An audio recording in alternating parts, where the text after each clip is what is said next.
俄方赞同中国解决乌克兰危机的立场，但并无让步。拜登的回应很无耻。观众朋友，大家好，我是付天少。在俄乌冲突爆发1周年之际，中国发布了12条关于政治解决乌克兰危机的倡议文件。中国作为联合国常任理事国，综合国力排名世界第2的国家，又与俄罗斯有着没有上限的战略互信，以乌克兰也是战略合作伙伴，所以中国拿出的这份倡议，对于俄乌双方来说，都是推动和平解决乌克兰危机的重要契机。不过，中国的倡议能不能发挥作用，还要看当事国俄罗斯和乌克兰政府的反馈。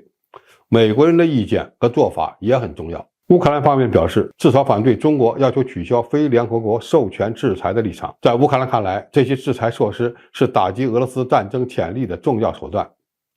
乌克兰政府还表示，中国立场文件没有提及俄罗斯军队从乌克兰的撤出，这一点也不符合乌方的期待。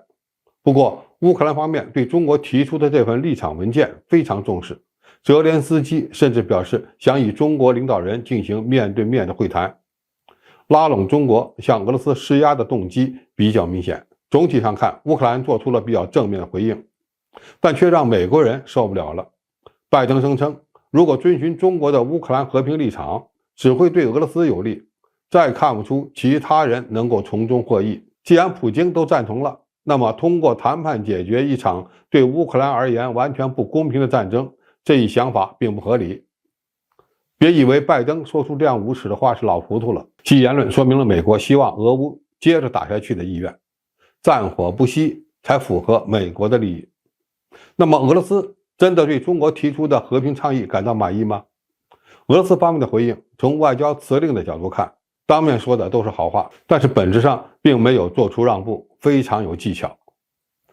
俄罗斯常驻联合国代表瓦西里涅边贾在联合国安理会会议上表示，俄方对中国为实现乌克兰和平所做的真诚努力和提议表示赞同。要注意，俄罗斯赞同的是中国和平解决乌克兰问题的努力和提议，但并没有提到俄罗斯赞同中国提出的所有条款。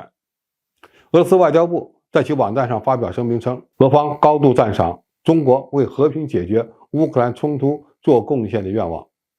声明中说，我们对此表示高度赞赏，我们赞同中方的观点，秉承遵守联合国宪章及国际法原则，包括人文法及安全不可分割原则。根据该原则，一国的安全不能以损害他国安全为代价，这同样适用于国家集团的安全。俄罗斯方面强调，我们认为未经联合国安理会授权的任何限制性措施都是非法的，这是粗暴的恶意竞争和经济战工具。俄方对通过外交手段实现特别军事行动全部目标持开放态度。那么，俄罗斯真的完全赞成中国的乌克兰危机倡议吗？要注意，俄罗斯外交部的回应文件中有一句话非常关键：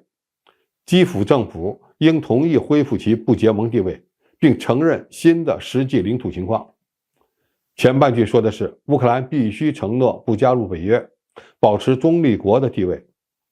后面一句话的意思是，俄罗斯不会放弃新并入的乌克兰领土，要求基辅承认现在的新边界的事实。所以，俄罗斯认可中国在12条和平倡议中的绝大多数提议，但在最关键的尊重各国领土主权的问题上，选择了自己的立场。好在中国提出的是和平解决乌克兰问题的倡议，而不是方案。俄乌双方都在表面上赞同中国的努力，说明了中国外交的成功，这也为双方坐下来谈判打下了基础。不过，从俄乌的表态来看，双方在最核心的问题上都不愿意让步，一个涉及领土主权的问题，一个涉及取消制裁的问题。只要俄罗斯在领土问题上不让步，西方就不会放弃制裁。如果西方不放弃制裁，俄罗斯就更不可能在领土问题上做出让步。因此，这很可能会成为一个死结。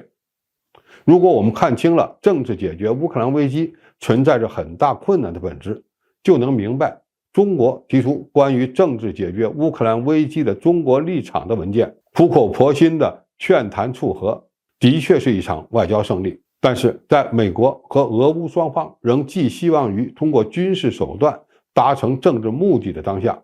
想要进一步推动和平进程，仍面临着相当大的阻力。美国是一个破坏因素，俄乌在领土主权问题上的互不退让也很难调和。